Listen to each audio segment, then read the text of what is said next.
Fabric calculation for kurti. ಮೊದಲಿಗೆ ನಾವು 2 ಮೆಷರ್ಮೆಂಟ್ನ ತಗೋಬೇಕಾಗುತ್ತೆ. ಒಂದು ಲೆಂತ್ ಆಫ್ ದ ಕುರ್ತಿ, ಮತ್ತೆ ಸ್ಲೀವ್ ಲೆಂತ್.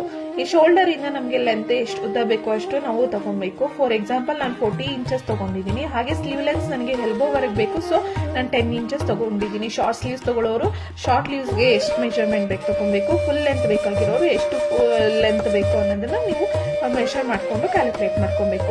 ಈಗ ನಾವು ಲೆಂತ್ ಆಫ್ ದ ಕುರ್ತಿ ಮತ್ತೆ ಸ್ಲೀವ್ಸ್ ಲೆಂತ್ ಆಫ್ ದ ಕುರ್ತಿನ ನಾವು ಎರಡು ಸಲ ಮಲ್ಟಿಪ್ಲಿಕೇಶನ್ ಮಾಡ್ಕೊಂತೀವಿ. ಯಾಕಂತಂದ್ರೆ ನಾವು ಒಂದೇ ಸೈಡ್ ಮೆಷರ್ಮೆಂಟ್ ಮಾಡಿರ್ತೀವಿ, ಅದಕ್ಕೋಸ್ಕರ ನಾವು 2 ಸಲ ಮಲ್ಟಿಪ್ಲಿಕೇಶನ್ ಮಾಡ್ಕೊಂತೀವಿ. 2 ಇಂದ ನಾವು ಮಲ್ಟಿಪ್ಲಿಕೇಶನ್ ಮಾಡ್ಕೊಬೇಕು. ಸಾರಿ, ಫಾರ್ ಎಕ್ಸಾಂಪಲ್ ನಾನೀಗ 40 ಇಂಚಸ್ ತಗೊಂಡಿದ್ದೀನಿ ಲೆಂತ್, ಸ್ಲೀವ್ಸ್ 10 ಇಂಚಸ್ ತಗೊಂಡಿದ್ದೀನಿ. ಈಗ 40ನ 2 ಇಂದ ಮಲ್ಟಿಪ್ಲಿಕೇಶನ್ ಮಾಡ್ಕೊಂಡ್ರೆ ನನಗೆ 80 ಇಂಚಸ್ ಸಿಗುತ್ತೆ. 10ನ 2 ಇಂದ ಮಲ್ಟಿಪ್ಲಿಕೇಶನ್ ಮಾಡ್ಕೊಂಡ್ರೆ 20 ಸಿಗುತ್ತೆ. 80 ಮತ್ತೆ 20ನ ನಾವು ಆಡ್ ಮಾಡ್ಕೊಬೇಕು. ಆಡ್ ಮಾಡ್ಕೊಂಡಾಗ ನನಗೆ 100 ಇಂಚಸ್ ಸಿಗುತ್ತೆ. ಈಗ ನಾವು ಈ 100 ಇಂಚಸ್ನ ನಾವು ಕನ್ವರ್ಟ್ ಮಾಡಬೇಕು. ಕನ್ವರ್ಟ್ ಮಾಡಿದಾಗ ಈಗ ಹೇಗೆ ಕನ್ವರ್ಟ್ ಮಾಡೋದು ಅಂತಂದ್ರೆ 100ನ 40 ಇಂದ ಡಿವೈಡ್ ಮಾಡಬೇಕು.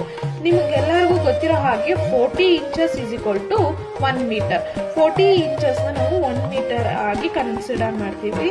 ಹಾಗೆ ಅದನ್ನ ಡಿವೈಡ್ ಮಾಡ್ಕೊಂಡ್ರೆ ನಮಗೆ 2.5 ಮೀಟರ್ ಸಿಗುತ್ತೆ.